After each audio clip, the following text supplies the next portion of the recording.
చూస్తున్నారు. షాబాద్ 6 మర్డర్ల కేసులో సంచలనం నమోదైంది. పోలీసుల అదుపులో నిందితుడు రాజ్ కుమార్ ఉన్నట్టుగా తెలుస్తూ ఉంది. షాద్నగర్ సమీపంలోని అక్కివేణిగూడెంలో పోలీసులు అదుపులోకి తీసుకున్నట్టుగా సమాచారం అందుతుంది. రాజ్ కుమార్ ను ఎన్కౌంటర్ చేయాలని బాధితులు డిమాండ్ చేస్తూ ఉన్నారు. మొహానికి మాస్క్ తో అక్కివేణిగూడెం సమీపంలో తిరుగుతున్నాడు నిందితుడు అంటూ తెలుస్తోంది. టిఫిన్ ఎక్కడ దొరుకుతుంది అని చెప్పి అడుగుతున్న క్రమంలో రాజ్ కుమార్ ను చాకచక్యంగా పట్టుకున్నారు మఫ్తీలో ఉన్న పోలీసులు. షాబాద్ లో భార్య పిల్లలతో సహా 6గురిని చంపిన రాజ్ కుమార్ 24 గంటలుగా తప్పించుకు తిరుగుతున్నాడు. ఈ క్రమంలో రాజ్ కుమార్ కోసం ఏకంగా 9 కాదు 10 బృందాలు రంగంలోకి దిగాయి. నిందితుడు రాజ్ కుమార్ పై 2 లక్షల రివార్డు ఉంది. ఇటు హైదరాబాద్ మరి ముఖ్యంగా తెలంగాణ పోలీసులు మళ్ళీ తామంటే ఏంటో చూపించారు. ఘటన జరిగి దాదాపుగా 48 గంటల్లోని ఈ దుర్మార్గుడిని పట్టుకున్నట్టుగా తెలుస్తుంది. దానికి సంబంధించిన బిగ్ బ్రేకింగ్ న్యూస్ చూస్తున్నారు. మరి కాసేపట్లో బహుశా అఫీషియల్గా ఇటు పోలీసులు కూడా ఈ అంశాన్ని ధృవీకరించే అవకాశం కనిపిస్తుంది.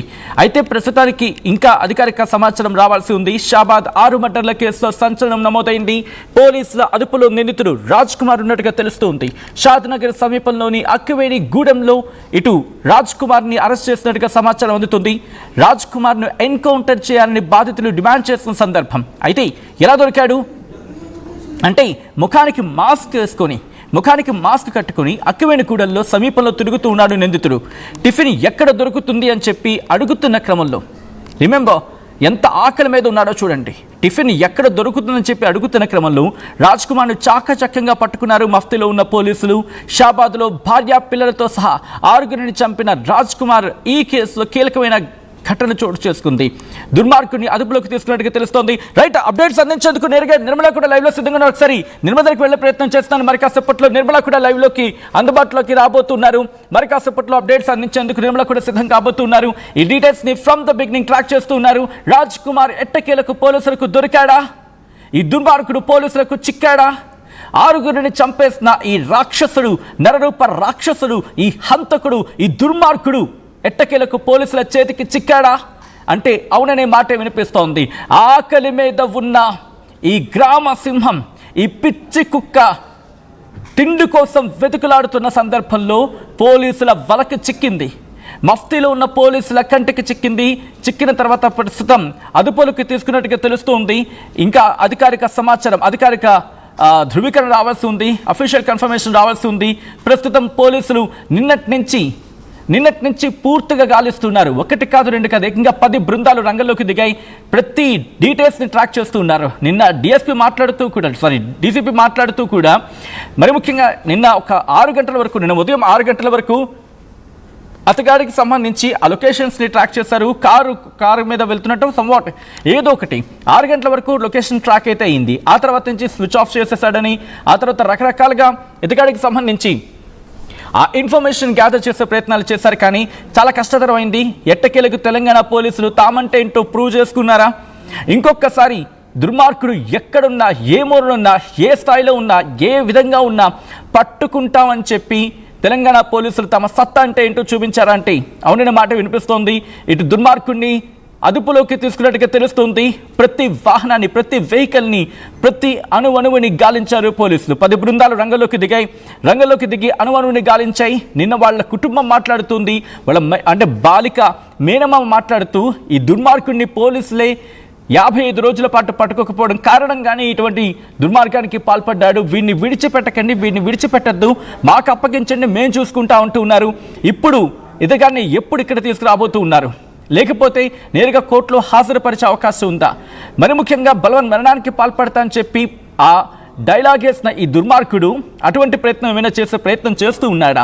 ఈ విషయం తెలిసిన తర్వాత శ్రీశైలం వైపు పారిపోతున్నాడు అని చెప్పి ఇంకొక చర్చ జరిగింది. ఇలా రకరకాలుగా ఇటువైపు పారిపోయాడని, అటువైపు వెళ్ళిపోయాడని, ఇదిగో ఎక్కడున్నాడని, ఇదిగో రైల్వే ట్రాక్ మీద ఉన్నాడని చెప్పి ఇలా రకరకాలుగా షికార్లు కొట్టాయి. బట్ ఎట్టకేలకు ఈ దుర్మార్గుడు పోలీసుల చేతికి చిక్కాడా?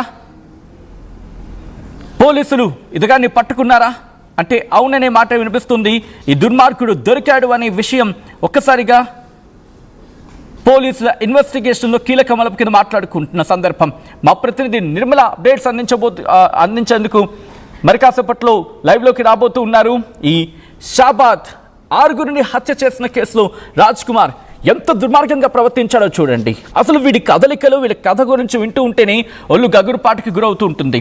ఎంత దుర్మార్గం అంటే వీడు తనకంటే 6 ఏళ్ల పెద్దదైన మహిళను పెళ్లి చేసుకోవడం ఇది పెద్ద విషయం కాకపోవచ్చు, కానీ ప్రేమించాడు అనే పేరుతో ఆ మహిళను సరితను వాళ్ళ ఫ్యామిలీని అడగడం, తనను పెళ్లి చేసుకుంటా అని చెప్పి బలవంతం చేయడం, ఎట్టకేలకు పెళ్లి చేసుకున్నాడు. పెళ్లి చేసుకున్న తర్వాత ఆ డ్రైవర్గా ఏదో కొన్ని రోజులు పనిచేశాడు.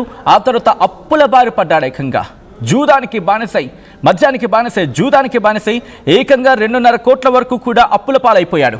అప్పుల పాలైపోయిన వ్యక్తిని కాపాడుకునేందుకు తల్లిదండ్రులు శ్రమించాల్సి వచ్చింది. ఎలా? వాళ్లకున్న ఆస్తిని అమ్మేసి.